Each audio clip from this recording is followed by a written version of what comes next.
Java memory model என்ன அதை நான் தெரிஞ்சதுக்கு முன்னாடி இந்த மாதிரி யூஸ்ஃபுல் வீடியோக்கு என்ன மறக்காமல் ஃபாலோ பண்ணிக்கோங்க. Day 30 of 30 days 30 Java இன்ட்ரோகஷன்ஸ்.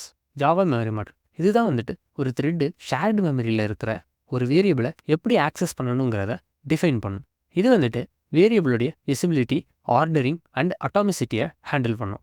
ஒரு த்ரெட்டு அப்டேட் பண்ண வேல்யூ இன்னொரு த்ரெட்டு கரெக்டாக ஆக்சஸ் பண்ணுறதுக்கு இந்த ஜேஎம்எம் தான் ஹெல்ப் பண்ணும். நமக்கு ஜேஎம்எம் கண்டிப்பாக தேவையா?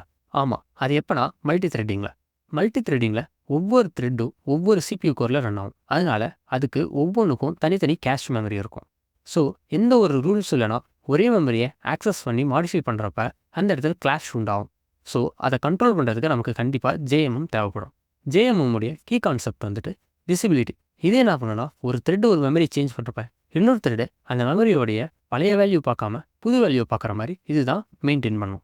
ஆர்டரிங் சிபியோட பெர்ஃபார்மன்ஸை பொறுத்து ஒவ்வொரு த்ரெட்டோடைய ப்ராசஸ் கொஞ்சம் சீக்கிரமாகவும் முடியலாம், லேட்டாகவும் முடியலாம். இதனால கோட் ஃப்ளோ எதுவும் அஃபெக்ட் ஆகாமல் கரெக்டான ஆர்டரில் ரன் ஆகிறதுக்கு இதுதான் இன்ஷூர் பண்ணும். அப்புறம் அட்டாமிசிட்டி. ஒரு சில ஆப்ரேஷன்ஸ்லாம் சிங்கிள் பாஸில் ரன் பண்ணணும். அதை நம்மளால் பிரித்து ரன் பண்ண முடியாது. ஃபார் எக்ஸாம்பிள் ஒரு வேல்யூவை இன்க்ரிமெண்ட் பண்ணுறது சிங்கிள் பாஸில் ரன் ஆகும். அது மல்டிபிள் பாஸ் ஆனிச்சுன்னா வேல்யூ இன்கன்சிஸ்டன்சியாக வரும். அதை இதுதான் மெயின்டைன் பண்ணும். இந்த வீடியோவில் ஜேஎம்எம் உடைய இம்பார்ட்டன்ஸ் தெரிஞ்சிருப்பீங்க. இந்த வீடியோ புரிஞ்சிருந்துச்சுன்னா இந்த வீடியோவை லைக் பண்ணுங்கள். இன்டர்வியூக்கு ப்ரிப்பேர் பண்ணுற உங்கள் ஃப்ரெண்ட்ஸுக்கு இந்த வீடியோவை மறக்காமல் ஷேர் பண்ணுங்கள்.